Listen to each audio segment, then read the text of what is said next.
Hello guys, नमस्ते। How are you? कैसे हैं आप लोग? पहले से सारे लोग बढ़िया?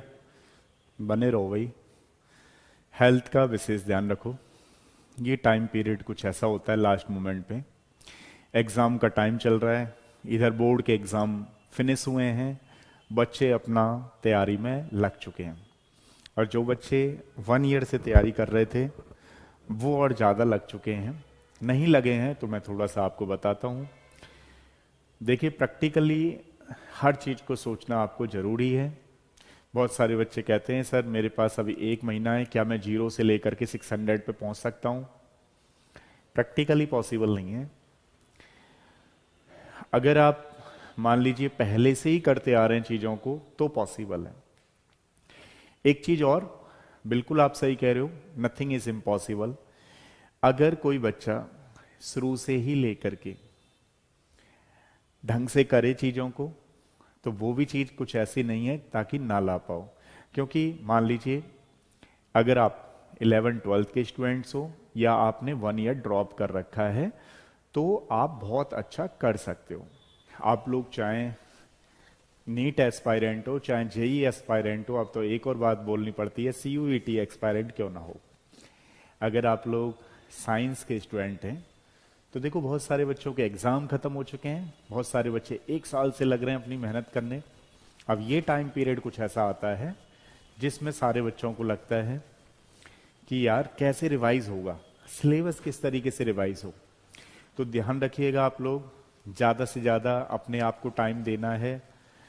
अगर आप सोशल मीडिया में लगे रहोगे तो बहुत चीज़ें खराब हो जाएंगी, ये आपको ध्यान रखना है। क्योंकि कुछ बच्चों की मैं देखता हूँ आदतें कुछ ऐसी हैं, जब थोड़ा सा भी इधर उधर टीचर होता है अपना इंस्टाग्राम फेसबुक ये सब खोलते रहते हैं। ये आपका जैसे जेई वाले हैं तो जेई वालों का भी एग्ज़ाम शुरू हो जाएगा 6 से 12 तक। तो अब उनको तो वैसे भी इन सारी चीज़ों से दूर होना चाहिए और सारे बच्चों को ही दूर होना चाहिए। क्योंकि देखिए सक्सेस के लिए प्रैक्टिकली बातें करना बहुत ज़रूरी है, क्योंकि थियोरटिकल बातें करने से कोई फ़ायदा नहीं होने वाला। बहुत सारे बच्चे जो जल्दी सक्सेस हो जाते हैं, डॉक्टर इंजीनियरों के होते हैं या कुछ ऐसे होते हैं, तो वो ध्यान रखना, मैंने खुद पर्सनली उनको देखा है, वो कभी टीवी देखते ही नहीं है। बहुत बारी आपने सुना होगा कि टीवी देखो ये करो वो करो, नहीं, वो टीवी नहीं देखते हैं, उनके लिए एक फिक्स टाइम होता है। हम तो खुद भी देखते थे, मैंने कहा यार देखो हम लोग तो हम भी उस समय देखते थे आपकी तरह। लेकिन जब हम चीज़ों को देखते थे कि अच्छा उस बिजनेसमैन का या आईएएस का बच्चा, पता लगा टीवी नहीं है, घर में ही टीवी नहीं है, तो पेरेंट्स भी नहीं देख रहे, बच्चे भी नहीं देख रहे, तो पता लगा कि बच्चा स्टार्टिंग से ही चीज़ों को बढ़िया कर रहा है। तो मैं आपको इसलिए बता रहा हूं ताकि आपका ये बहुत क्रिटिकल टाइम है।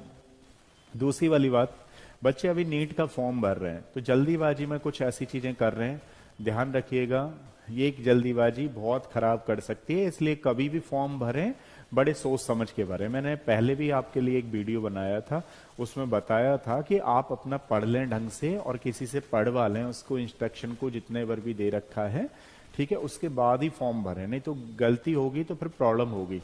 छोटी मोटी गलतियां रिजॉल्व हो जाती हैं, इसलिए टेंशन ना लें, वो बाद की बात है, लेकिन कोशिश करें, ठीक है ना। वो एक टाइम ड्यूरेशन विंडो ओपन होती है जिसमें छोटी मोटी जो जैसे सेंटर चेंज करना है या कुछ और चेंज करनी है चीजें, तो वो चेंज हो जाते हैं। लेकिन नाम वगैरह चेंज नहीं होते हैं, ये ध्यान रखें, डेट ऑफ बर्थ वगैरह ये चेंज नहीं होते हैं।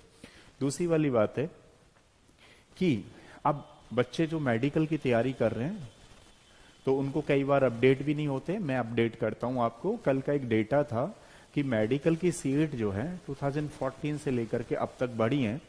तो बढ़ने पर आज की डेट में ध्यान रखना 1,01,043 टोटल सीटें एमबीबीएस की अपने इंडिया के अंदर। कितनी?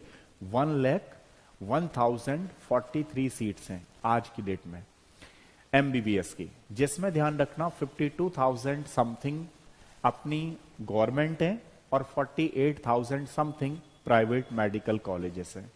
ठीक है, अभी क्या होने वाला है कि जैसे मान लीजिए आपने देखा होगा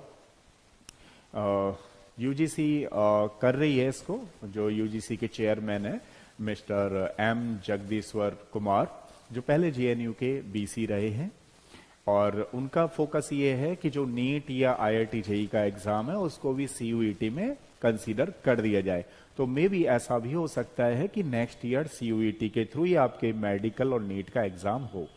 इसके लिए मैं अलग से वीडियो बनाऊंगा आपके लिए, ठीक है। लेकिन अभी हाँ, ये चल रहा है, ये सिस्टम में चल रहा है, हो सकता है नेक्स्ट ईयर ही शुरू हो जाए, ठीक है। तो नेक्स्ट जितना आप अपने एफर्ट्स कर सकते हो उतना करिए। मेरा अभी काम ये था 5 मिनट का वीडियो बनाने के लिए कि एक तो बच्चे क्या करते हैं कि जैसे जल्दीबाजी में फॉर्म भर देते हैं और फिर वहां पर परेशान हो जाते हैं। तो अगर सबसे पहले मैं बता रहा हूं, जब भी फॉर्म भरें पूरा इंस्ट्रक्शन को फॉलो अप करते हुए भरें। दूसरी वाली बात, फिर अगर ऐसी छोटी मोटी गलतियां हो गई हैं तो प्रॉब्लम ना लें, क्योंकि फिर वो बाद में विंडो ओपन होगी, आप वहां पर करेक्शन विंडो ओपन होती है, करेक्शन कर सकते हो। दूसरी वाली बात मैं ये बताना चाह रहा था कि बहुत सारे बच्चे अभी शेड्यूल में नहीं आ रहे हैं, टेंशन ज्यादा ले रहे हैं कि एग्जाम हो रहे हैं, ठीक है, और एग्जाम में नंबर कम आ रहे हैं, तो कैसे अपने नंबरों को बढ़ाएं। सबसे बड़ी बात तो यह है कि आपको हर हालत में ध्यान रखना, केवल जब नींद आए तभी सोना है, अदरवाइज तो सारा जो रूटीन आपने बना रखा है अब तो कुछ ऐसे कर दो कि डे एंड नाइट की स्टडी बना दो। तभी एक पॉसिबिलिटी है कि आपके नंबर 250 से 650 आ जाए। समझ रहे हो ना, एक साथ करना चीजों को, और फिर जहां पर भी आप गलती कर रहे हो उन गलतियों को थोड़ा एनालिसिस करो कि क्या ऐसी गलतियां हो रही हैं आपसे, ताकि उन चीजों में आगे नंबर नहीं बढ़ पा रहे हैं, ठीक है। और जो बच्चे जैसे मान लीजिए बाहर के हैं, हम उनसे भी कहना चाह रहे हैं, अगर आप इस वीडियो को देख रहे हो और ऑफलाइन टेस्ट देना चाह रहे हो नीट का, तो आप हमें ज्वाइन कर सकते हो। ऑनलाइन भी देना चाह रहे हो वो भी ज्वाइन कर सकता है, ताकि आप भी अपना एनालिसिस कर सकते हो कि किस तरीके से होगा, ठीक है। नेक्स्ट मतलब कमिंग आपका जो वीक आ रहा है उसमें किसी बच्चे के मान लीजिए कोई डाउट है, प्रॉब्लम है, तो आप लेकर के आइए बार बार, हम तो रिवीजन कराएंगे। इसके साथ डाउट आएंगे आपके, तो एक बार में सारे डाउटों को लेकर के आइए, जिससे आपका भी टाइम बचेगा और आपकी इफिशियंसी ज्यादा बढ़ेगी, ठीक है। ध्यान रखना, जब आप एग्जाम की तैयारी कर रहे हो, जितना जितना आपको रिवाइज होता जाएगा उतनी उतनी टेंशनें होती जाएंगी, क्योंकि जब कुछ नहीं आ रहा होता है तो कोई टेंशन नहीं होती है, लेकिन जब आ रहा होता है तो एक एक्सपेक्टेशन खुद से भी बढ़ जाती है कि हमारे नंबर आने चाहिए। आप चिंता ना करो, जब आपका एक लेवल बढ़ जाएगा तो आपको खुद में ही कॉन्फिडेंस आ जाएगा, फिर आपको खुद से लगने लगेगा कि मुझे नंबरों की कोई चिंता नहीं है, क्योंकि मेरे क्वेश्चन बहुत अच्छे जा रहे हैं। जिस समय आपके क्वेश्चन बहुत अच्छे जाने लगेंगे, आपको खुद से अल्टीमेटली कॉन्फिडेंस आ जाएगा। समझ रहे हो। दूसरी वाली बात है, थोड़ा सा नेगेटिव वाले लोगों से दूर रहो, टेंशन फ्री रहो, क्योंकि टेंशन से क्या है कि बीच में आपको अगर थोड़ा सा आप ज्यादा टेंशन लेते हो तो सिर में दर्द होगा अलग तरीके का, इसको टेंशन वाला दर्द बोलते हैं, टेंशन वाली हेडेक बोलते हैं। तो इन चीजों को थोड़ा सा ध्यान रखें। अगर मान लीजिए आप कई बार चीजों को याद करते हो भूल जाते हो, तो उसका एक ही सॉल्यूशन है, 2 सॉल्यूशन है उसके जो मैं बता रहा हूं, करके देखिएगा। पहला सॉल्यूशन है कि उसको लिख लिख करके आपको ध्यान रखना है। दूसरा सॉल्यूशन है मेडिटेशन करना है।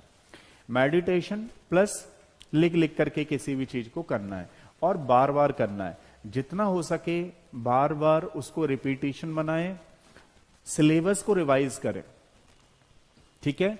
और रिवीजन करने के बाद लगभग 200 से 300 क्वेश्चंस अगर आप डेली लगा सकते हो तो वो लगाएं, और रेगुलर वे में फुल लेंथ टेस्ट दें। यानी कि जब भी आप जेई का एग्जाम देने जा रहे हो तो कम से कम आप 10 से 15 टेस्ट पूरे फुल लेंथ टेस्ट पेपर दे करके जाएं, ताकि आपको पता लगे ये चीज है।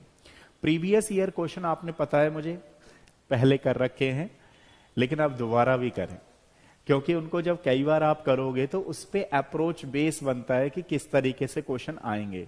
जैसे अभी लास्ट शेड्यूल में चेंज हुआ है, कुछ चेंज ये हुआ है कि आजकल जो क्वेश्चन आने लगे हैं जनरली असर्शन रीजन, मैचिंग, ठीक है, स्टेटमेंट के क्वेश्चन आने लगे हैं। तो जो आपको अप्रोच बनानी है, इस तरीके के क्वेश्चन तभी आपसे होंगे जब आपके बेसिक कॉन्सेप्ट बिल्कुल क्लियर होंगे। तो जैसे मान लीजिए कोई टॉपिक पढ़ रहे हो, उस टॉपिक पे अप्रोच बनाओ, आप उस टॉपिक को ढंग से पढ़ो, उस पे कम से कम मिनिमम 2 क्वेश्चन लगाओ, ठीक है। इस तरीके से रिवाइज करो। अब जैसे मान लीजिए आपने फिजिकल केमिस्ट्री का कोई टॉपिक लिया, मान लेते हैं हम कि जो है लैटिस पॉइंट पे लिया, ठीक है, या ब्रेविस लैटिस पे लिया, तो पहले ब्रेविस लैटिस को ढंग से समझो। उसमें यह भी समझना जरूरी है कि कौन सा maximum number of unit sell लगाता है, और ब्रेविस लैटिस जैसे अब आपने तो जल्दी से पढ़ लिया कि भाई 14 टाइप के डिफरेंट क्रिस्टल लैटिस होते हैं, हो गया काम। नहीं, ऐसे नहीं हुआ, उसको पूरा डिटेल में पढ़िए, जिसमें 7 जो होते हैं सिंपल यूनिट सेल होते हैं, 3 जो होते हैं बीसीसी, 2 जो होते हैं एफसीसी, 2 जो होते हैं एंड सेंटर। फिर इसमें जो सिंपल यूनिट सेल है वो फर्दर 7 टाइप्स के, उसमें मैक्सिमम यूनिट सेल ऑफ किस में बनती है। तो मतलब एक टॉपिक लेंगे, उस टॉपिक पे क्वेश्चन भी करेंगे 2, ठीक है। ऐसे ही आप जब इनऑर्गेनिक केमिस्ट्री करेंगे तो उसको लिख लिख करके देखेंगे ऑर्डर को, ठीक है। जैसे मान लीजिए कई बार आप ऑर्डर को भूल जाते हो, तो कुछ ऐसी ट्रिक बनाने की कोशिश करो ताकि वो टॉपिक आपको बहुत दिनों तक याद रहे। फिजिक्स में ध्यान रखिएगा, बहुत ज्यादा नहीं आता जितना आप सोचते हो। फिजिक्स में सिंपल एनसीईआरटी बेस्ड क्वेश्चन आते हैं, थोड़े से टेक्निकल होते हैं, जिन पे आपकी अच्छी कमांड है, उनको बार बार प्रैक्टिस करो। एक छोटा सा टॉपिक लेकर के बार बार उसको 2 क्वेश्चन करो, ठीक है। और सबसे बड़ी बात है कि अपने ऊपर कॉन्फिडेंस बनाए रखें। जरूर नहीं कि आपके 250 नंबर 300 नंबर आए थे लास्ट ईयर, हाँ आप अगर करें तो ये 650 अब भी क्रॉस हो सकते हैं। लेकिन अगर आपने ध्यान रखना, ये कमिंग वीक हटा दिया, मान लेते हैं हम 10 दिन बाद आप सोचो कि भैया कर लें, तो ध्यान रखना हमें हर समय आपको ऐसा लगेगा यार और ज्यादा टाइम होता तो ज्यादा सही रहता, और ज्यादा टाइम मिल जाता तो और ज्यादा सही रहता। तो अब ये क्रिटिकल टाइम है आईआईटी जेईई वाले बच्चों के लिए, नीट वाले बच्चों के लिए, सीयूईटी वाले बच्चों के लिए। अपने आप को कई बार हमें ही पता लग जाता है कि अच्छा ये कमी हुई थी, अब ये कमी नहीं करेंगे। जैसे मैंने अभी आपको बताया ना कि जिस पे आपकी अप्रोच क्या होनी चाहिए, जो आपका पोर्शन वीक है अब उस पर ढंग से अप्रोच बनाओ। सबसे पहले जो आपका स्ट्रांग है उसको तो कोई दिक्कत नहीं है, रिवाइज मार दिया करो जब फ्री हुआ करो, ठीक है। जो वीक है अब उस पर ही काम करो आप ज्यादा से ज्यादा।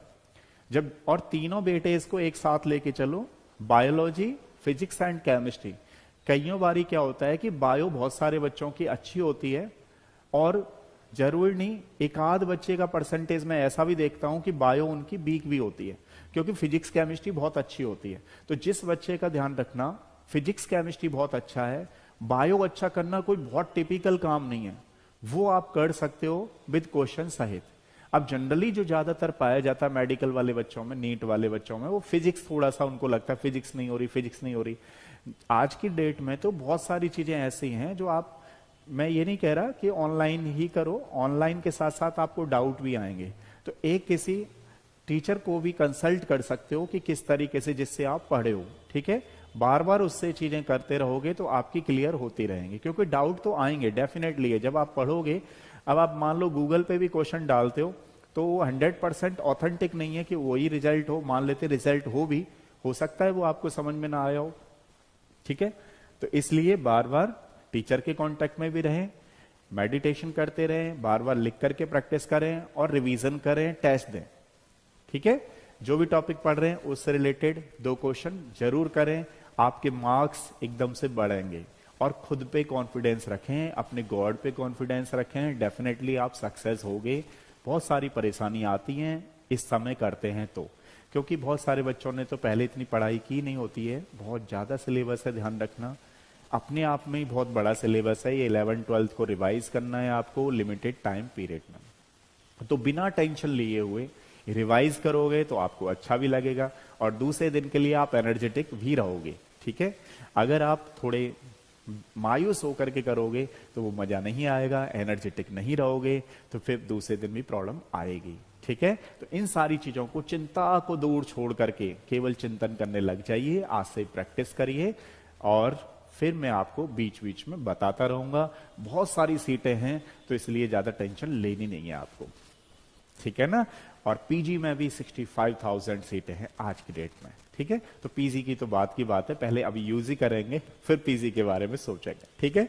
चलिए नेक्स्ट वीडियो में मिलते हैं, तब तक के लिए थैंक यू सो मच।